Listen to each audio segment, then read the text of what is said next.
you know, I just have to get it out there while I'm still feeling the way I feel, and while, you know, these events is taking place. And then, you know, in my other videos, then I'll start from the beginning, you know, of the autism and the journey, and, you know, my son. But I just wanted to, like, you know, tell you guys, don't mind the noise in the back. I'm just watching the news. But anyway, what I want to tell you parents out there is that you have to be, you know, you have to be your child's advocate. And if you don't understand what that means, it means that you are your son's, daughter's voice.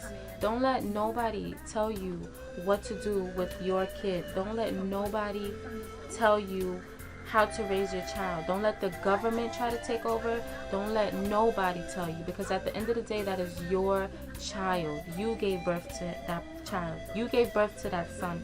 You gave birth to that daughter. Okay, that's your property. You know what's best for your kid. Don't let nobody tell you what your son needs, unless, and you know they may mean well, but if you have anything that you have to disagree, please, I beg of you, please do not be afraid to say what you have to say, because it took me a while, because, you know, I was young when I had my son.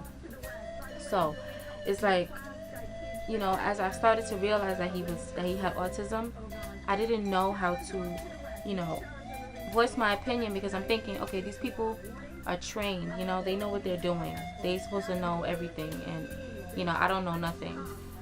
But I mean, as I get older, and I met this lady actually in the school. She's older than me. She's like 40 something, and her son is like 12.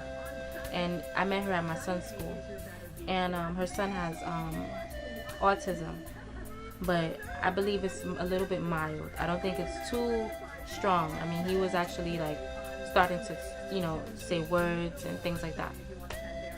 She told me that when she put her son in that school, he went to a private school. The severe cases of autism, and I believe that she felt that he wasn't severe anymore. So she put him in that classroom, and she said that he came home actually not talking anymore, and like feeding off of the other children, and, you know, doing all kind of like signs and, you know, things like that he never used to do. And I believe that he was getting it from the other children. So she went back to the school, and she was livid, because she said, how is my son decreasing in his progress when I put him in the school and he was doing much better? So she completely, like, she went all out. She went to the IEP.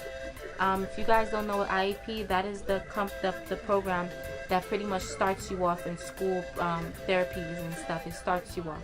She went back to them, said, listen, I don't want my son in this class. You know, I don't want this, I don't want that. They fought her down, but she didn't give up. She went to the school. She took the principal out her office, talked to her, and said, listen, put my son in a class with kids that's on his level, because I want him to progress. I don't want him to get worse than what he was. I don't want him to go back. And, you know, she had to go through the whole, I mean, it took a while, but her son got into the right class. So I just want to tell you guys, it's not easy. And a lot of times they try to bombard you and tell you what they think you should do. You know your kid. You know what your kid is capable of doing. When your kid gets to your house, he may not act the same way he acts when he's in school. He may act like a grown man, and when he's in school, he may act like a baby. Or when he's home, he may act like a baby, like my son. In school, he's so smart. He does everything. When he gets here, he wants to act like he doesn't do anything, and he's a big baby again, you know? He's my only kid, so I spoil him. But that's besides the point.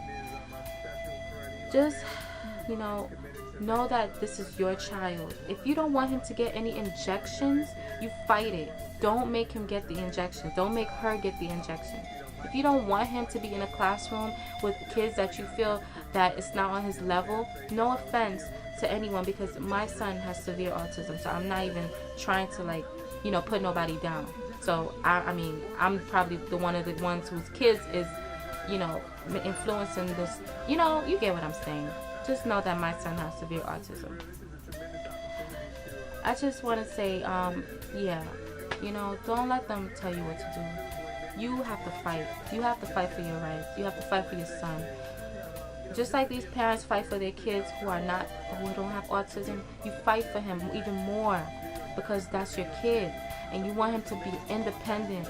The whole thing of this, the whole point of us raising our autistic kids is so that they can be independent in the future.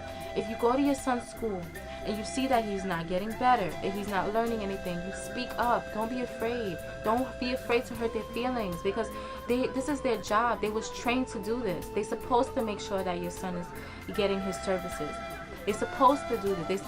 They are supposed to do this. This is what they're getting paid for. Do not sit down in these meetings when you go to your parent-teacher conference and you're just sitting down listening like okay. No, you ask questions. I had to learn that too.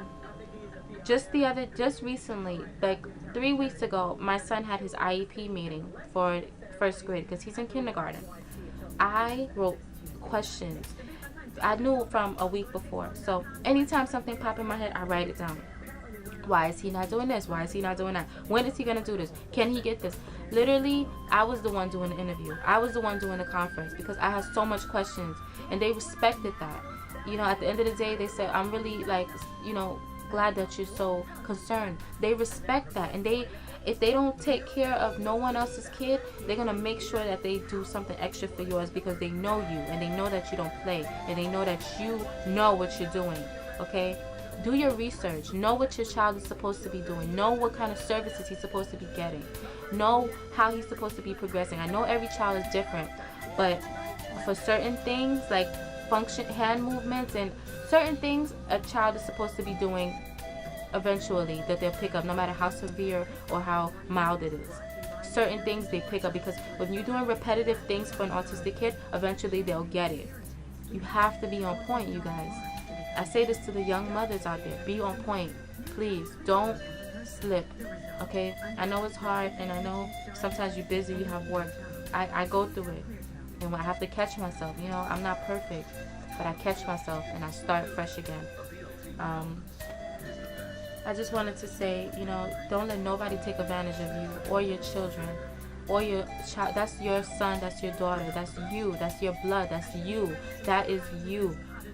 That is you. And I know y'all parents out there, I know y'all love y'all kids, because I love my son that's my world.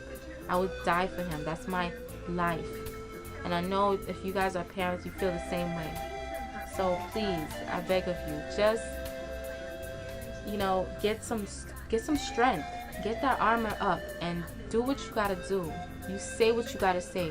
That is your kid. They can't take a kid away from you because you want to better him. You go in there, you ask questions. No, I want him to have a potty trained para. I want him to do this. I want his teacher to teach him this. He's supposed to be doing this. He does this at home. Why is he not doing this at school? You ask. Don't assume that they know what they're doing and, I just don't know anything because I'm not a teacher. You could be a teacher.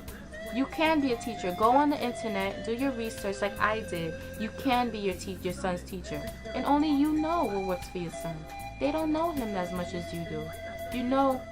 Your son can run up a flight of stairs, but when he gets to school, he wants to act lazy and scared, like he doesn't want to walk up the stairs. But you know that when you push that boy to walk up them stairs, that he goes.